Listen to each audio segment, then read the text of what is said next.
What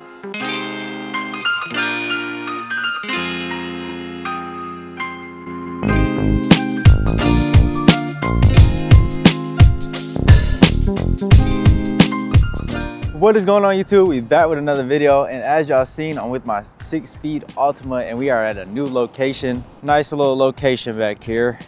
It's a little abandoned place right off the highway right there. But yeah, this is the new location. It's an abandoned area, so there's no cars back here.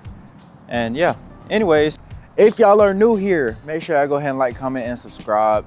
Turn on that post notification so I know y'all tuned in. And yeah, let's get right into the video. So you clicked on this video for only one reason. You want to know what to look out for before modifying your Nissan Altima. This is just a beginner's guide before you even start modifying your Nissan Altima. That goes within the ranges of really 05, that body style, to like the newer Altimas. You just gotta look out for these certain things. So first things when it comes to these cars, first thing you wanna look out for is when you're lowering these cars, the two things that are the main problems are your subframe. Let's talk about the subframe first. Your subframe is about, I think, an inch or two lower than the actual body of the car. So it's the lowest part of the car is gonna be your subframe. If you have an aftermarket exhaust, that becomes the lowest part of the car. Especially the one from Flash Shark. Thanks to my sponsors at Flash Shark. The full exhaust that's on this car, well, catback exhaust. It is now the lowest part of the car. Let me see if I can get y'all underneath there. As y'all see, I don't know how well y'all can see down there, but that is now the lowest part of the car. And yes, the car does spark now. I think it sparks on the subframe too. Not too really sure, but that's the key thing to look out for on these cars. Next thing you're gonna look for is axles. Before lowering the car, make sure you got a good set of axles, because as soon as you lower that car, if you have a bad set of axles, yes, you might have a little bit of life on the stock height, but when you lower the car, that life goes away, because as soon as the boots rip on these things, you're gonna have axle problems, with that being the axles going out over and over again, especially on that passenger side. You will have axle vibration. No matter how low you are, unless you have raised mounts, you're gonna have axle vibration. Even with raised mounts, you're still gonna have axle vibration. Straighten up this camera a little bit. But yeah, you're gonna have axle vibration no matter what on these vehicles. And yeah, it's just one of those things, you know, you have axle problems. I haven't had a driver axle go out on me yet. I think it's somewhere around that time to go ahead and replace it. Anyways, I do keep a set of axles in the trunk at all times, both sides, front and passenger side. These are front wheel drive cars, so they're CV axles.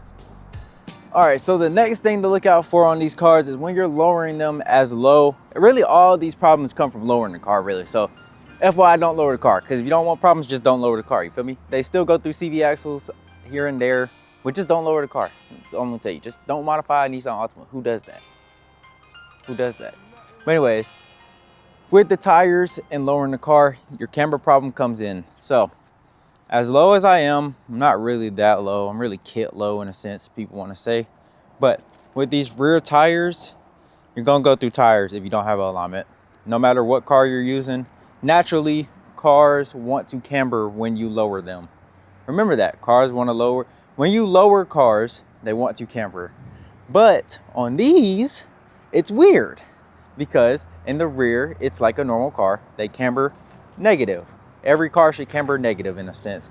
But these front guys, they like to camber positive. So that's why you need camber plates when you buy coilovers for these cars. No matter what generation it is, get you coilovers with camber plates. If you don't have a camber plate, you shouldn't be buying the coilover. If you don't have the money, save up the money. For all my younger generation, the front is going to want to camber in a positive way. You can kind of see it. This is 0, but it looks like positive. It's 0 on an actual alignment, but on the alignment rack, but it's showing 0, but it looks like it's positive. It was way worse than this. It was actually +3 when I lowered it. These are maxed out on Rev 9 coilovers, so it's just one of those things you have to look out for. This side's not as bad, and yes, every time the wheel is turned, so don't worry about how it looks right now. But yes, when you lower these cars, the wheels will camber. That rear wheel, as you see, is -5. The front is positive. No, it's 0 camber at all. It's supposed to be 0. So none positive, none, no negative, no positive camber. Don't worry about how dirty the car is right now. It's just one of those things. It's getting cold outside, so y'all gonna have to bear with me. It's getting cold. I didn't feel like washing the car, so y'all just gonna have to bear with me, please. That next thing is going to be CVT transmissions. This one is a 6-speed Altima. That's why it's in the name, 6-speed Z. As I can show y'all for the haters in the comments that, oh, they don't make those cars in 6-speed. It has 3 pedals and it has a stick shift. So yes, it is a stick shift car, but for my CVT guys, keep up on your maintenance. For real, if you want the car to last and you want that transmission to last, keep up with the maintenance. That means going to get your oil changed. That's just maintenance in general, not with the seat, well, not with the transmission, but keep up with all your fluids. Transmission fluid, change it out. Whatever the dealership recommends for you to change it out. Trust me, you don't want to be without a car, especially if it's your first car. Trust me. And you then did all this money into it. I've been there. I had a Mazda 6 I went through 3 motors because I didn't know how to read the oil correctly. Doesn't seem that hard, but if you know, you know. On them 2.3s, it's hard to read the oil. But anyways, yes, on my CVT guys, if the transmission's slipping when you go buy the car, don't buy it. It's already having problems. Don't buy it. If it has a whole bunch of miles on it, don't buy it if it has a CVT. If it's a manual, it's okay, because they're pretty reliable as long as you keep up with the maintenance. Remember that maintenance is key. I have a couple guys with Nissan Maximas with almost 300,000 miles, original motor, original transmission. CVTs only come in those. But yes, that is one thing to look for when buying these cars. The next thing to look for is, I know they say don't cheap out on stuff like this, but these CarPlay units right here, I've had 2 of these. I've actually had 3 of these so far, I think 2 or 3. This is my original one. If you play the music all the way up for a long time, it's not loud at all. And then the screen blacks out. It'll look just like this while you're on the road. You have your navigation up and your navigation will just go away. So yes, don't cheap out on them. Another thing is, my girlfriend bought me a $150 one. Worked fine, music was loud. I could hear the music when I'm on the highway with the windows down. And then it just all of a sudden stopped playing music. I couldn't hear anything. So I was like, oh, maybe it's an amplifier in the car. No amplifier in this car. If you have the one with the bass audio, it has an amplifier. But this one, the amplifier in the actual radio went out. And sucks to say it, but these are made very cheap. Get you an aftermarket one from a store like AutoZone or, O'Reilly's, one that actually has a warranty on it. These do too, but I have to go through all that. It's just one of those things. Like I said, if y'all enjoying the video, go ahead and drop a like, comment, and subscribe. Comment a fire emoji, just something simple. But yeah, look at this beauty. And if y'all have any video ideas for me, please drop them in the comments.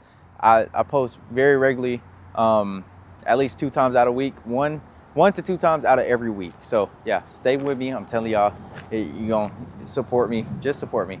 We're on the road to 2K followers or subscribers. And the last thing, I believe I'm on 5, but the last thing to look out for is radiators on these cars. If you have a small coolant leak on these cars, go ahead and fix it, find it, fix it, because if it's in the radiator is just gonna crack over time, crack. That leak is just gonna get bigger and bigger and bigger. Left me on the highway stranded one day.